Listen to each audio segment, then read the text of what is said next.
ગંગા જમના વહેશે હે ડૂબતાની મધ્ય દરિયે નાવડી બનો નાવડી બનો ડૂબતાની મધ્ય દરિયે નાવડી બનો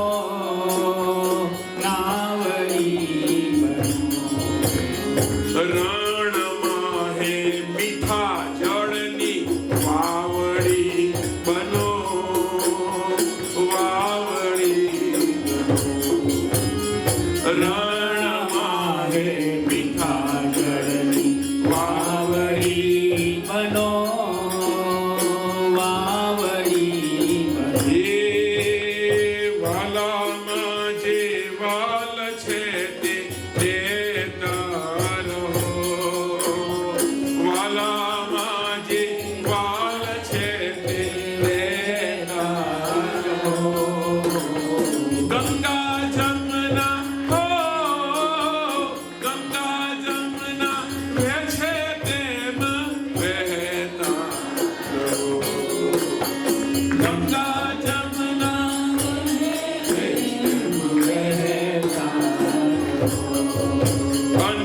અતિથિને આદર આપી બાણું તો ભલો બાણું તો અતિથિને આદર આપી બાણું તો ભલો બાણું તો દીન દુખિયાને ચરણે નાણું તો ધરો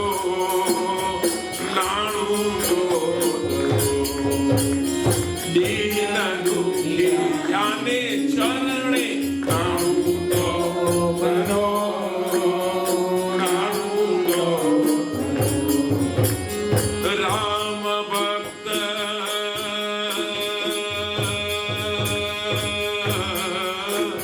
રામ ભક્ત પુનિત વાતો કહેતા રે રહો રામ ભક્ત પુનિત વાતો કહેતા રે રહો ગંગા જમના હો ગંગા જમના વહેશે તેમ ગાઈએ ગંગા જમના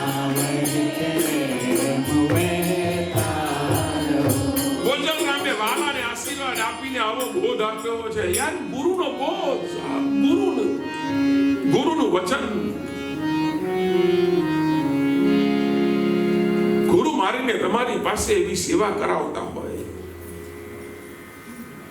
અને એટલા માટે ગુરુની એક પણ વાત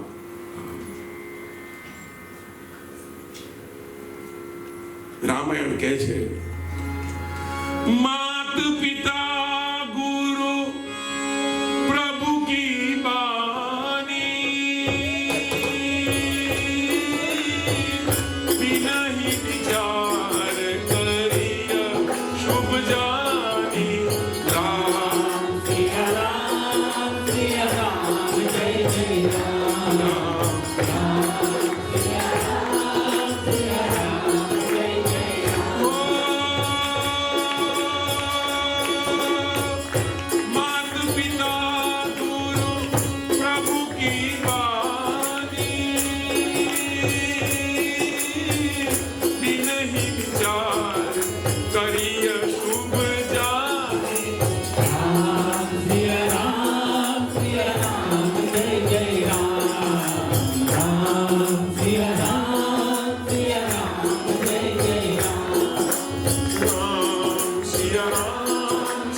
પ્રભુ આ ચારની વાણી બિનહી વિચાર કરી શુભ જાની વિચાર કર્યા વગર શુભ જ છે તમારો હિતેચ્છુ છે તમારો ગુરુ તમારા માત તમારા પિતા અને ચોથો તમારો ભગવાન આ ચાર એ મારા ને તમારા હિતમાં છે કોઈ भी बात हो પહેલા તો હા જ કેવી, પછી વિચાર કરજો. જો સાહેબ 90% ઝઘડા અને 90% વાત વિવાદમાં નહીં થાય, સંવાદમાં થાય. વિવાદ થશે તો વાત વધશે, તો તકરાર થશે, ઝઘડો થશે.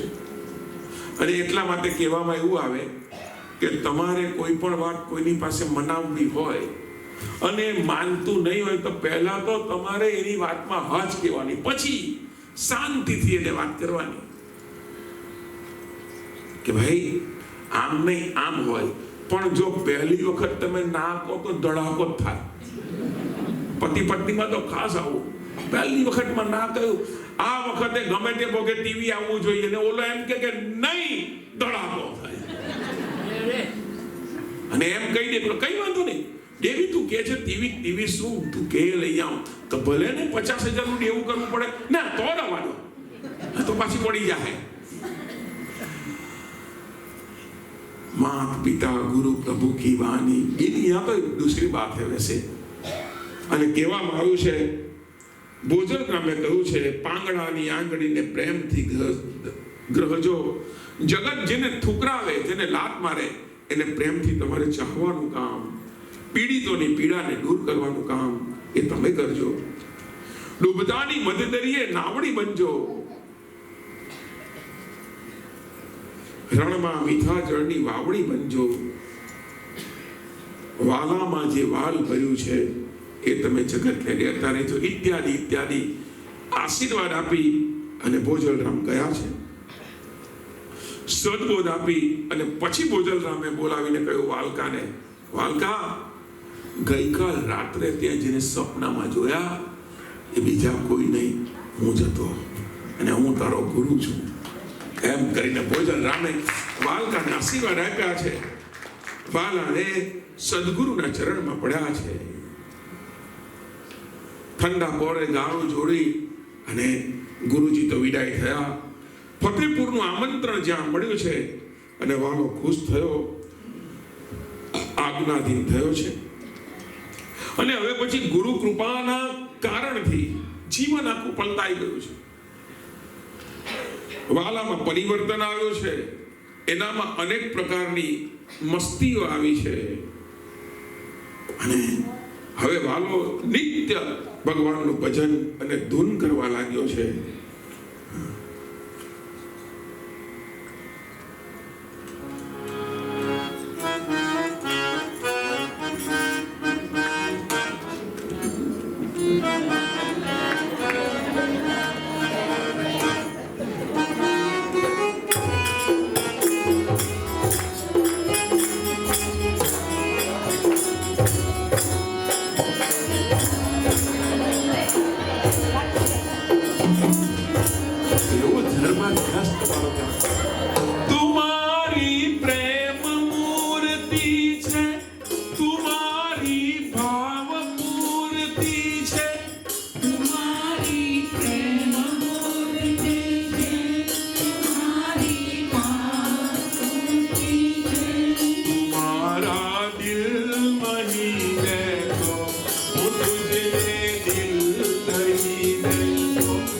तुम्हारा दिल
છે.